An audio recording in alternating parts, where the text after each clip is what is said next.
Questions 12 to 22 are based on the passage seen on the screen right now. I will again assume that you have already read the passage in its entirety. Let's begin now with question number 12, which concerns the first sentence in the passage. The sentence reads, "Just as travelers taking road trips today may need to take a break for food at a rest area along the way, settlers traversing the American West by train in the mid-1800s often found themselves in need of refreshment." The right answer to this question is option A, no change, because the pronoun themselves accurately refers to settlers mentioned earlier in the sentence. Choice B is incorrect because himself and herself are both singular pronouns, whereas settlers is a plural noun. Choice C is incorrect because it's not customary to write their selves when themselves is far more commonly used. Choice D is incorrect again because oneself is singular but settlers is plural.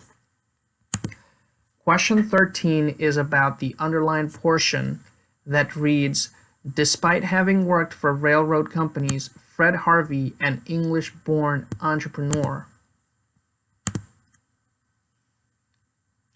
The question then asks which among the four options would be the most logical introduction to the sentence. The correct answer to this question is choice C, to capitalize on the demand for good food. This is so because the previous sentence clearly states that the food available on rail lines at that time was terrible. It would therefore follow that the most logical introduction would refer to this fact in some way.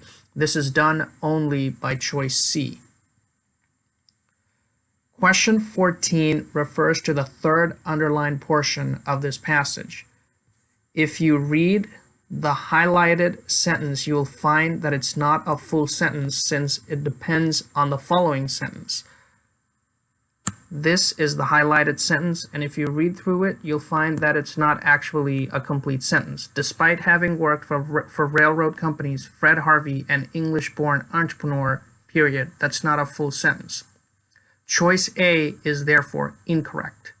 The best way to combine the sentence, the highlighted sentence, and the sentence that comes after it is by using a comma and removing the word he.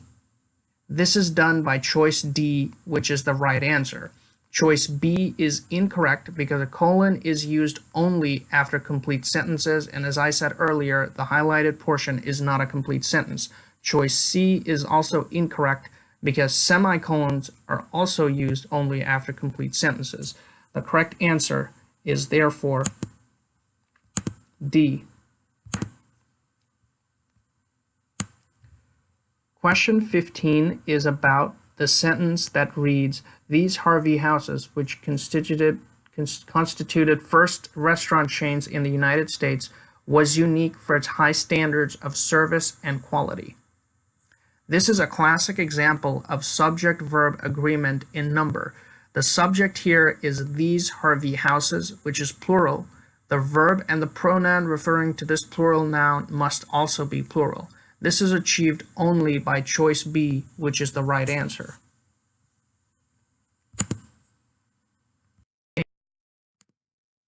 Question 16 refers to the last sentence on the screen, which reads, "The menu was modeled after those of fine restaurants, so the food was leagues beyond the sinister fare travelers were accustomed to receiving in transit." The question then asks which among the four choices is best for the underlined portion. As we read in the passage earlier, the quality of food on trains at that time was generally terrible or bad. The word in the underlined portion must therefore be some kind of synonym to terrible or bad. Only choice C, abysmal, can be used as such a synonym. The correct answer is therefore option C.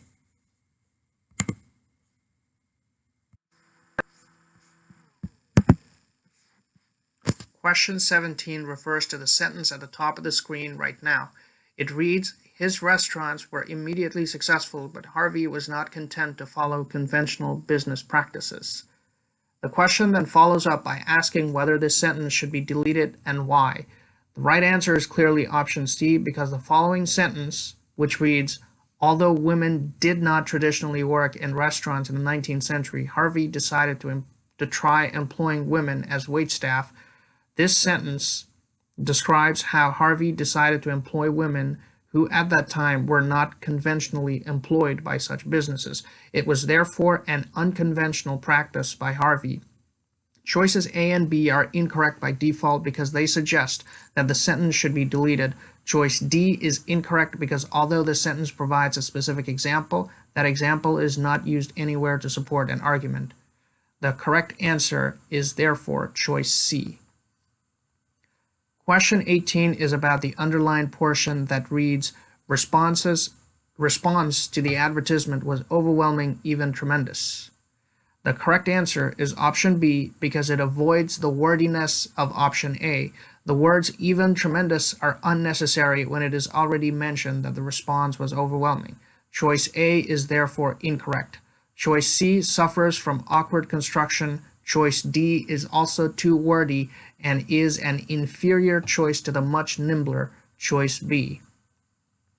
Question 19 is about the last sentence in the passage as seen on the screen.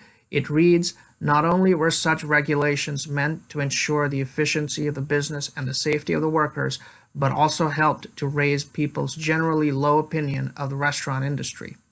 This question is an example of the commonly encountered not only but also construction in English. Choice A is incorrect because the underlined portion lacks a subject that performed the act of helping. Choice B is also incorrect for the same reason. Additionally, its tense is also incorrect. Choice B uses the present continuous tense when in fact it should have used the simple past tense. Choice C is incorrect because it omits the word but, which is an integral part of the not only but also construction. Additionally, it also has issues with tense and has no subject.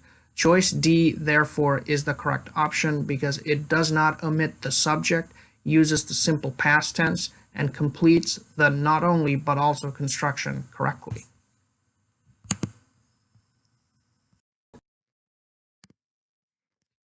Question 20 concerns the sentence seen at the top of the passage right now. It reads, in return for the server's work, the position paid quite well for the time. $17.15 a month plus tips, meals, room and board, laundry service, and travel expenses. It then asks which among the options most logically follows that sentence. Because that sentence is about the relatively good compensation received by servers, it is logical that the follow-up sentence would refer to this fact in some way.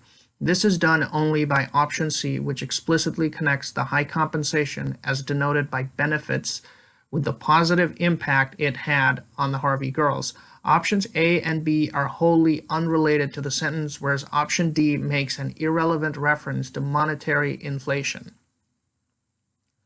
Question 21 is about the sentence that reads, living independently and demonstrating an intense work ethic, the Harvey girls became known as a transformative force in the American West. It then asks what change, if any, the underlined portion ethic and semicolon needs. Choice A is automatically incorrect because a semicolon can only follow a complete sentence, but the part before the semicolon is not a complete sentence. Choice B is incorrect for exactly the same reason. The part preceding a colon must be a complete sentence. Choice D is also incorrect because the use of the conjunction and to connect two parts of a sentence is accurate only if those two parts can function independently as sentences. The first part is clearly not a full sentence. The correct answer is therefore choice D, which correctly uses a comma to connect the first half of the sentence with the second.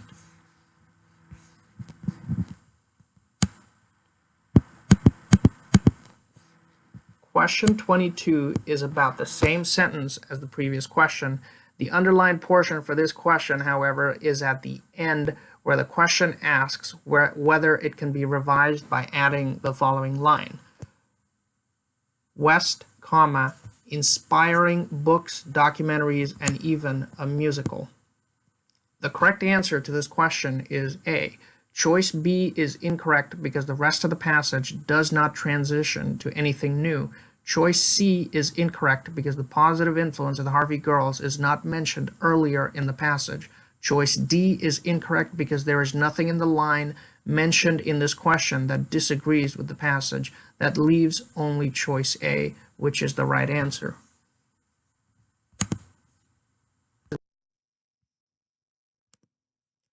Alright, so that was the end of this tutorial. One major insight that I would like to share at the end is that while looking at the various options for a question, there may sometimes be multiple options that look correct. In such cases, always err on the side of brevity and choose the simpler and the less wordy solution. Wordiness often leads to awkward sentence construction, and although it doesn't necessarily mean that the sentence is grammatically incorrect, it does mean that the correct answer is likely the less wordy option.